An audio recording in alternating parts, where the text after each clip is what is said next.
Hey, everybody, and welcome to another episode of the Security Repo Podcast. Uh, Once again, I'm Dwayne, and we got Kazar here as a co host. Hello. Hey, so this week we have a very special guest, someone that I have known from the Chicago BurbSec community, the awesome security community here. He also gave a brilliant talk back at Blue Team Con, but as he puts it in his own words, owner of too many Pokemon games that he still hasn't played, born in Mexico but raised in Chicago, José A. Martinez loves guitars, books, cameras, and trying out new food. Jose worked in retail before making the transition into info security as an apprentice in a consulting firm, where he currently focuses on web application pen testing as a senior delivery analyst. So, welcome to the show, Jose. Hello. Thanks for having me. All right, let's kick it off, Jose. One of the questions that I often get in informal settings as well as formal settings is, why did I get into security? So let me ask you this question. Why and how did you get into cybersecurity? Can you tell us about that? So I was always interested in computers, but when I was trying to go to school, I really thought that I was gonna maybe have a career in something in science, maybe research, since that's what I was always interested in. But I had always been interested in computers. I built my own computer, and I had been involved in a computers club when I was in high school, on and off, right? Because I had other extracurriculars. Um, but yeah, I heard about a security boot camp at Chicago City Colleges. And I had always been interested, so I applied to that thinking, well, I have some background, just self-taught stuff, but I probably won't get in. But I applied for it, ended up getting in, ended up getting my certifications, and that's how I ended up getting in. And well, I've been really enjoyed it so far. I'm just curious to what kind of computer did you build? What was that? Um, so I actually, it was just a desktop, and I actually still have like the same body, but like everything internally has changed. I've changed the motherboard out, I've changed the graphics card, basically every single component in there's changed.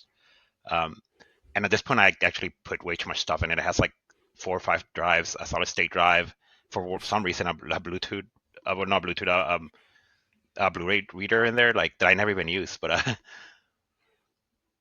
Yeah, we all have that sort of machine, the Frankenstein monster that we've built throughout the years. Yeah, I understand. What was your motivation actually to apply to that? Like, why security? You could have chosen any other type of job within the IT industry. well, I always thought it was interesting, but I didn't really see a path into that career field. So I feel like it was like a lot of luck, in a way, because it was an interest of mine, but I hadn't been actively pursuing it. But when I saw that, I decided to try it. And I'm really glad I did because, well, I've always liked computers and I always liked the idea of maybe computer security stuff, but hadn't really gotten into it. I hadn't really messed with, well, I had touched Linux, but hadn't really messed with it, wasn't really familiar, didn't really have any real background, I think. Um, and I don't know, I met a lot of interesting people and, well, it's been pretty rewarding, yeah. Right on, man. Well, we're glad to have you in the community. So I want to actually go back to that talk you gave at Blue Team Con. Now, we didn't record those sessions. Hopefully, you'll give that again in the future at another conference. But you talked about using your hacking skills to move through the immigration system and deal with all the challenges you faced on there. And that's something that we haven't had a conversation about that on the show, like real world hacking. We tend a lot on the bits and bytes and the computer hacking, but we don't talk about like hacking in the larger sense. So what what are we talking about when you're talking about hacking a system like that? Or maybe we could even Um, start out with just explaining like what system we're talking about. DACA, I believe. yeah, so DACA is a work permit. So kind of overview. I'm undocumented, but I have a work permit, and that work permit is deferred action against lawful arrivals, or DACA. What DACA does, it allows me to get a social security number. It gives me an employment document, what they call an employment authorization document, essentially a work permit. And with that, I'm able to have a career here, be non-deportable while I have it. Uh, and it does have some limitations. It is kind of a gray status, and well, it's not really for legal purposes. It's not a status, which for immigration law, it can get a little complex and weird, but technically it's not a status, but at the same time, it allows me to work and have a career here. Um, and the immigration system is one of those things that can be pretty complex. The laws are ever changing, and even the DACA thing itself, there's a couple of lawsuits currently in court, which means that while I am able to renew it as a prior applicant, they are not able to take new applicants in. So the number of DACA holders is basically kind of decreasing, I guess, over time, just because if you had it, you can renew it. But yeah, and well, the immigration system being what it is, like, how does this relate to hacking? Well, I don't know. I feel like well, hacking is like it's a way of thinking and a way of approaching the world, right? And it doesn't always have to be a technical problem. I mean, once we go through a pen test or whatever it is that we're doing, we have an initial research phase. We try to become familiar with a system. A lot of times it's a bit gray box where we maybe have some background knowledge. There might be some documentation, but the documentation is not always 100%. We do not understand everything that goes on in the system. And just the way that that system works, some stuff is intentionally obfuscated, or maybe not intentionally obfuscated, but there's just a lot that we don't know. And I feel like that kind of relates to life because there are things like that, and especially the immigration system. The immigration system, there's a lot of stuff that we don't really know. Some decisions are taken that there's no really context for. And even for DACA itself, like if they deny it, they don't always make it clear why they denied it. And even while I was going along through the process, they do have an online tool where you can see your case progress, how things are going. But even that tool is not super reliable because what often happens is it will say an estimate, then that estimate will pass, and they'll keep extending it. And even well, what happened to me was well, this was the longest time that I ever waited for DACA. Normally, DACA can take 3-4 months, but this time it took about 7 months. And what ended up happening at the end was well, the tool just kind of displayed I forget what it said exactly, but it said that they weren't sure when it would be processed. Um, so it's a little bit roundabout, but I did that answer part of the question. No, no, you answered the question. I asked a very long-winded question, but you answered the first part, well, at least a chunk of it, really well. And that's, you were working against, not against, but you're working through a system that a lot of people don't have that challenge. And before we talk about the actual hacking part and like the lessons learned that from your hacking world and how you've applied those, maybe we could just talk a little bit more about the obstacles themselves, like I imagine this somehow impedes. Like I travel a lot for conferences, Oh, but I can travel freely on that, and I've never had to stop and think like, can I make this trip? Also, like I don't have professional barriers in my way, like due to my work status. Like, what are the actual obstacles you've had to overcome on this? so that's interesting. At least within the U.S. Well, before DACA, obviously more complicated, but with DACA, I mean, I have social security number, I have my state ID, all of that. So that makes traveling within the U.S. Easier. So at least within the U.S., I haven't really run into any trouble, which maybe might not be true of everyone. But yeah, for the most part, that's pretty normal. When it gets complicated, is traveling outside the country. Because I have DACA, if I were to leave the country, that would be well, as if I had gotten deported, really, because then that would void my DACA status, and I wouldn't be able to come back into the country. So what that really means is, so they have a special application. I forget what it's called. Well, yeah, it's called advanced parole.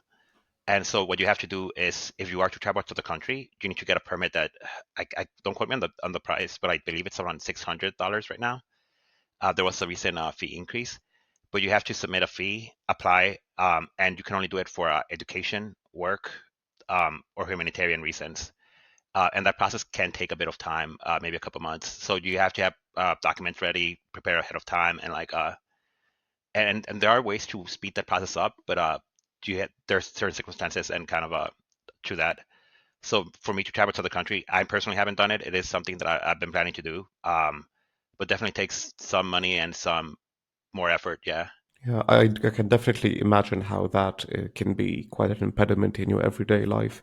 Speaking about your everyday life, what I've noticed is that cybersecurity jobs often require background checks, right?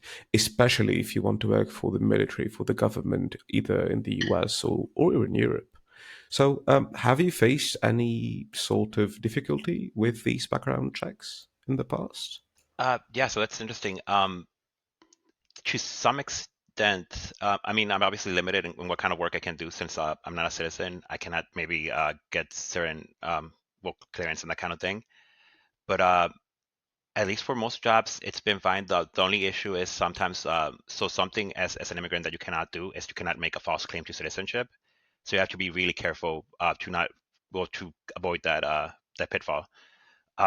So a lot of times applications they might not have an option for DACA, so you just go for the closest thing, which is it is what it is, a work permit. So that's what you put. But sometimes there are certain questions that maybe don't have the best an option for DACA or don't have that there. Beyond that, most background checks I haven't had too much of an issue. But actually, when the current company where I'm at, I did face a little bit difficulty initially trying to get hired because I was passing all the interviews, but that the first point of contact didn't know what DACA was, so the process almost ended there. But eventually, because I kind of I thought, well, it is a valid work permit, and I even looked up regulations and all that, well, the documentation around it. So I ended up complaining about it, and I'm really glad I spoke up for myself since that reset my interview process. And well, now I'm here. Yeah, good job. Honestly, good job. I know it's never easy fighting with recruiters, so yeah, you did well there. All right, let's speak a bit more about technical stuff, if you will.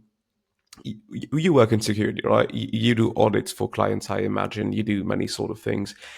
Can you tell us how you've applied this sort of, these skills actually to your everyday life, to the real world? Like, how can you, as a security professional, how can you encourage people in the same situation to improve their lives with their skill set? Well, I don't know. I think security and hacking in general, it's always, like I mentioned before, gray box systems, things that you know to some extent, some knowledge, and you have to research more to maybe get a better idea. And you're kind of guessing at a lot of things that are maybe out of your control and also out of your grasp of like how the systems works, right? Maybe your intuitive knowledge of them might not be completely accurate.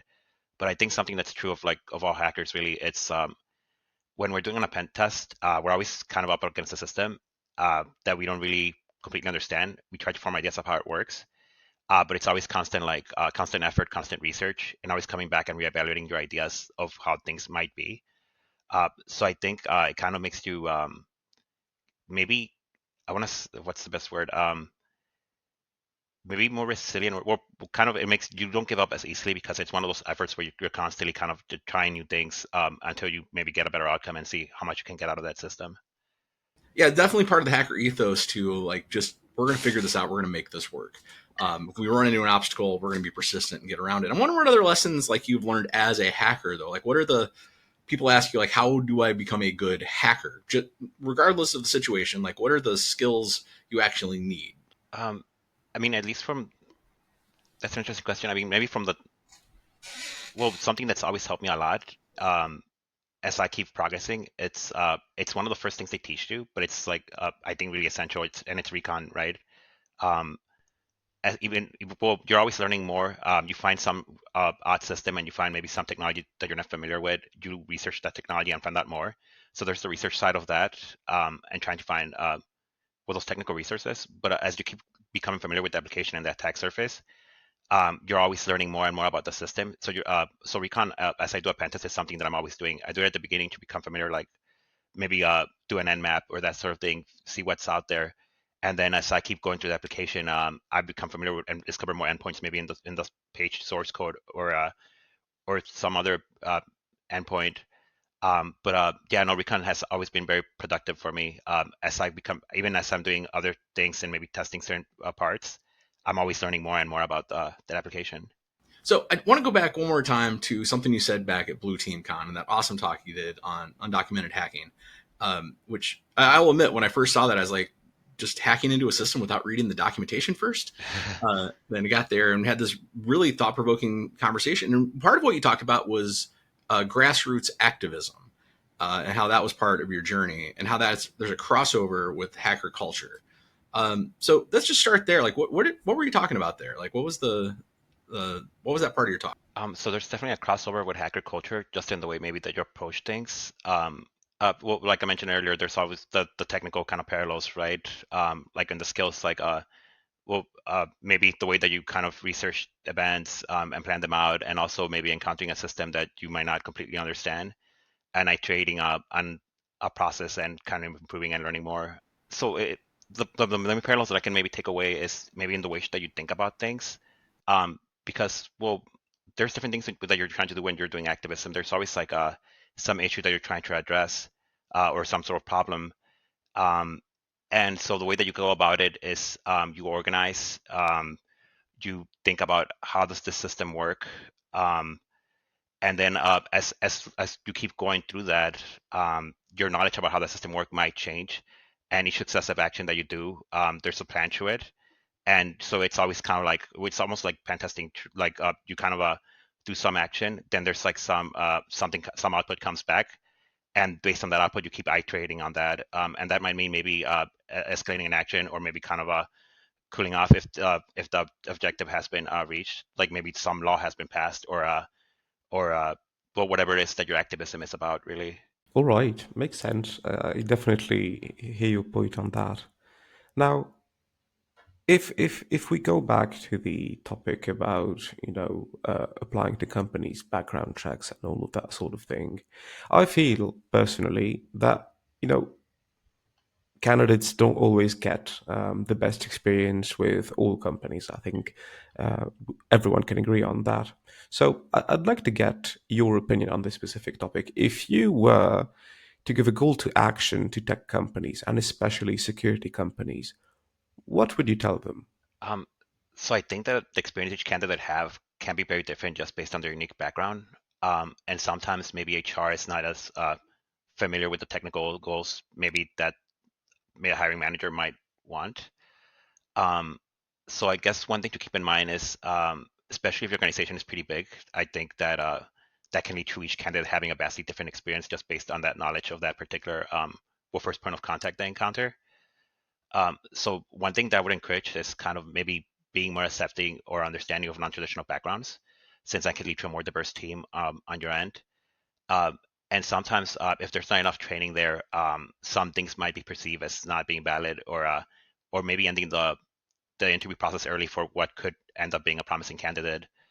For example, in my case, my first point of contact didn't understand that DACA was a work permit, even after I sent them the documentation initially, until I, well, kind of, well, I looked more into it, and got that escalated, and well, eventually worked out for me. But I feel like for a lot of people, they might not have done that, especially maybe, I don't know if maybe in this field, but sometimes a lot of people are kind of hesitant to, once they encounter the first obstacle, to kind of do more, or even think that they have that option, right? To kind of reach back out and say, oh no, well, this is why this is a valid thing. Um, so, I mean, maybe main takeaway, training is always important, and just like in security, it's always ongoing, right? Work permits and all these other things, they're always changing, so it's always good to have that continual training, and just kind of opening paths for people that might have non-traditional backgrounds, maybe people that don't have a high school diploma but have a GED, or maybe have some certifications, or maybe they don't have a degree. Like me, when I joined the company, I don't really have a degree, right? I have some community college and some university courses, but I never did formally finish that degree.